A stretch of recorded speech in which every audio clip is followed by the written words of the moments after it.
एक आवारा कुत्ते को सौभाग्य से एक मांस से भरी हड्डी मिल गई और वह उत्साह से सड़क पर दौड़ रहा था, लेकिन एक पल में ही उसकी स्वादिष्ट दावत गायब हो गई। वह भीड़ में बेचैनी से खोजने लगा, इस डर से कि उसे एक और दिन खाली पेट बिताना पड़ेगा। उसी समय एक सैन्य टुकड़ी सड़क पर मार्च कर रही थी, लेकिन भूखा कुत्ता उन्हें देखने के बजाय एक महिला के हाथ में रोटी को ललचाई नजरों से देख रहा था। एक नए रंगरू रॉबर्ट ने उसकी परेशानी को देखा और अपनी जेब से एक कुकी निकालकर उसे दे दी। कुत्ते ने उसे एक ही बार में निगल लिया, लेकिन एक कुकी से उसकी भूख शांत नहीं हुई। चालाक कुत्ते ने तुरंत एक योजना बनाई। अधिक खाना पाने के लिए वह जल्दी से सैनिकों के शिविर की ओर चल पड़ा, लेकिन पहरेदार ने उसे रोक दिया। जैसे ही वह निराश होकर वापस लौटने लगा, उसे एक लजीज सुगंध की खुशबू आई और लकड़ी की बाड़ की दरार से उसने रॉबर्ट को प्रशिक्षण लेते देखा। उत्साहित होकर उसने जमीन में एक गड्ढा खोदा और उस छोटे से रास्ते से शिविर में घुस गया। खुशबू का पीछा करते हुए कुत्ता रसोई में पहुंच गया, जहां मेज पर स्वादिष्ट पसलियां रखी थीं। जैसे ही वह खाने वाला था, एक तेज छुरी उसके पास से गुजर गई। गुस्साए बावर्ची ने उस पर एक लोहे की हांडी फेंकी, जिससे कुत्ता घबराकर भाग खड़ा हुआ और सीधे रॉबर्ट से जा टकराया। रॉबर्ट का ध्यान आकर्षित करने के लिए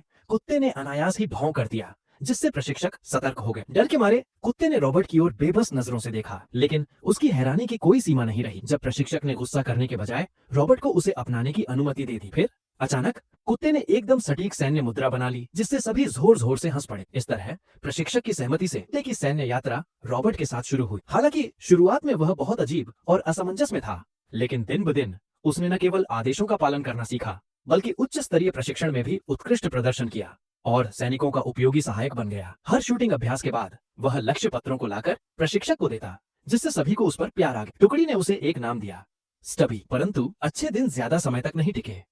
एक दिन जब एक जनरल ने शिविर का निरीक्षण किया, तो वह वहां कुत्ते को देखकर बेहद क्रोधित हो गया। रॉबर्ट आगे बढ़ा। उसने जनरल को समझाया कि स्टबी उसका प्रिय पालतू है और उसने पूरी श्रद्धा से सलामी दी। स्टबी ने उसे देखकर उसकी नकल की, जिससे जनरल प्रभावित हो गया और उसने उसे सेना में विशेष अनुमति देकर रहने दिया। लेकिन फिर वह दिन आया जब सैनिकों को खतरनाक युद्ध क्षेत्र में जाने का आदेश मिला। जनरल चाहता था कि स्टबी शिविर में ही रहे, जिससे रॉबर्ट चिंतित हो गया। स्टबी को भी कुछ अनहोनी का आभास हो रहा था।